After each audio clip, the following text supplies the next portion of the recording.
that news in which they make a hero into a villain, in which they'll benefit, you have to check up. So here when we see that these normally bomb blast figures that you get, most of them that you find will be somewhat similar. If it's a government channel of the country in which the bomb blasts have taken place, the figure will be normally low. Why? Because the government wants to show that less people have been killed. Like the police commissioner wrote to me, 187 people killed. Newspaper writes 207. I don't know who's right. I'm not saying that Commissioner A.N. Roy is lying. I'm not saying that. Please don't get me wrong. So here we have to realize that when we get information, we have to see the proof. When we see the proof about Osama bin Laden, even on the channel, it is mentioned prime suspect, sister. Prime suspect. Prime suspect. Do you know, if you go to the website of the US Department of Justice, InfoPolice, they give the list of the terrorist organizations. Terrorist organizations. 43, 60% are Muslim. Can you guess which is the most popular terrorist organization? Can you guess Muslim terrorist organization? Can you guess? No, sorry. Which is the most popular Muslim terrorist organization? Al-Qaeda. You don't get a prize for that, very easy. Al-Qaeda. According to the US Department, you know how many attacks? How many attacks? Ulfa, 749 attacks. Al-Qaeda, only 28. Out of that, 26 alleged, 2 Al-Qaeda claims they did it. According to the site of US Department of Justice, Al-Qaeda claims, all alleged, not a single proved. Even on the official site of US Department of Justice, not a single attack of Al-Qaeda has been proved. I'm not here to support Al-Qaeda. You know, when Yohan Redley went to Afghanistan, she was arrested by the Taliban. She comes back and she's asked the question, what are your views about Al-Qaeda? She replies, I doubt whether Al-Qaeda exists.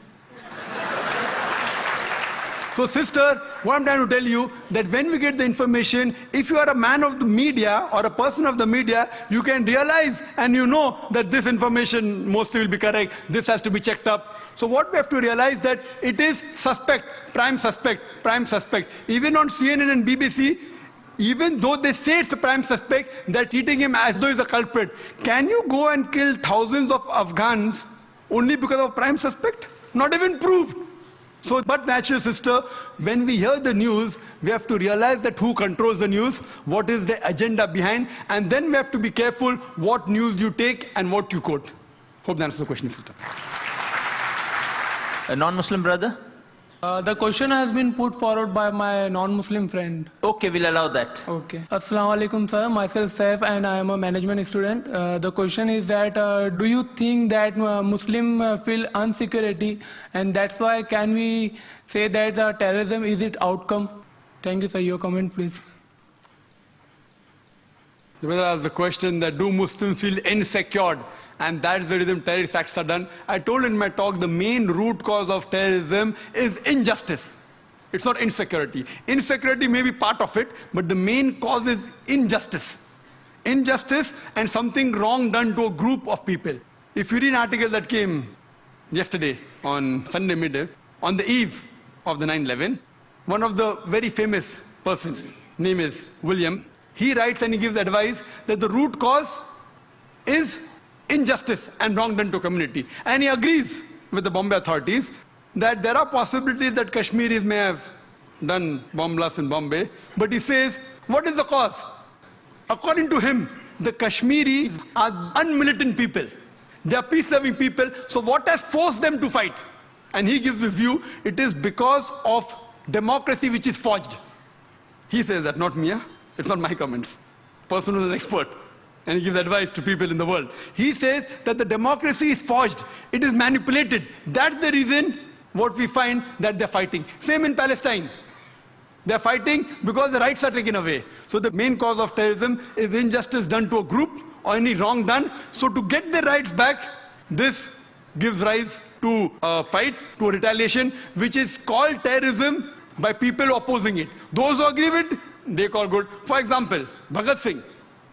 He fought for the freedom of the country. By the Britishers, he was called terrorist. We call him freedom fighter. So depending upon what is the background, therefore, before you give a label of terrorist, therefore I said terrorism has got different meanings, has got different definitions. It changes because of geographical definition. It changes because of history. So the same person who's called a terrorist by British government, we Indians called him a freedom fighter. So like that, we have to find out. The main cause is injustice done to a group of people. I'll ask a question from non-Muslim brother on the slip. It's Christopher Lobo asks, how can you prove that 9/11 was an inside job?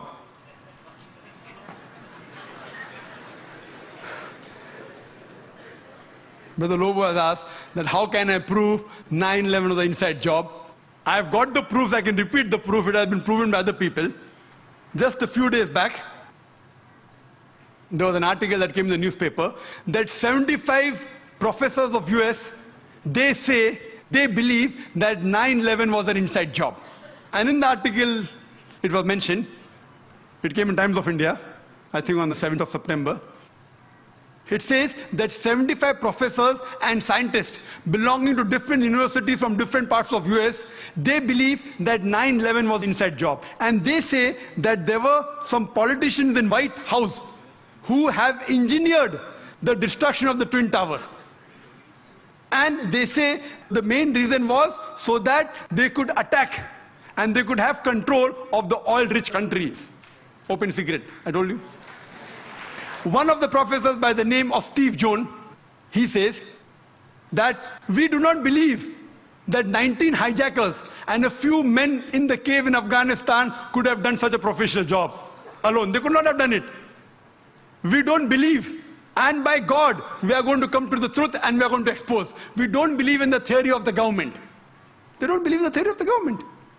And he further goes on to say that we as being professors and scientists, we know that the steel beam of the Twin Towers, they couldn't have melted at the temperature at which the jet fuel was there. And there were systematic bomb explosions which caused this to come down. Otherwise, it cannot come down. There are many tapes. There are many books written against it. I happen to watch many of them. I even happened to watch the video recording of this Professor Steve Jones. And yesterday's paper, we get another news. 3 days later, Professor Steve Jones sent on a paid leave. Imagine, paid leave. There are many tapes. If you happen to watch one of the tapes by the name of Loose Change, 9/11, it was done by a young American of 21 years old. He makes a 1-hour documentary. There are many are there. This 9/11 documentary, it has collected clips from the various of CNN, of Fox Channel, all the news clipping, he took interviews, etc., and made a 1-hour documentary. And then he says that people who saw the airplane, they said it cannot be a passenger carrier. It looked like a military plane. It didn't have any windows. And when he shows the shooting, when it comes close to the tower, there's another firing done from the wings, which hits the Twin Tower before the plane. Then further he goes on to prove, he says that he had statements of the management, the construction company, which had constructed the Twin Towers. They said, it's impossible. The Twin Tower were made to withstand storm, to withstand tornado. This plane cannot knock it down. And it cannot come down because the fuel burns at 1,000 degrees temperature. This, even for 2,000 degrees temperature, for hours, nothing will happen to it. 10 days later, he changes the statement and said, no, it's possible. Jet fuel can cause damage to the beams. Another professor who gave the statement, he didn't withdraw his statement back, so he was sacked. Furthermore, what they did, that in the documentary they show that when the Twin Towers came down, like how you willfully get down any building. And he gave statistics that many buildings in New York, tall skyscrapers, 40 floors, 60 floors, they caught fire for many hours, but none of them came down. It is the first building in the history of USA. It has come down that way. And he showed photographs that when building is deliberately brought down, how do they get down by the explosion? The same way it came down. There was systematic bomb blast, and people who went to rescue, whether it be the firemen, they were interviewed, they said that we were thinking that someone up was pressing the bomb button, and the bombs were going out, boom, boom, boom. So how the Twin Towers come down? They have given proof. Furthermore, they say that all the proofs given by the government, they analyzed. They said 19 hijackers, some of them, they were trained as flying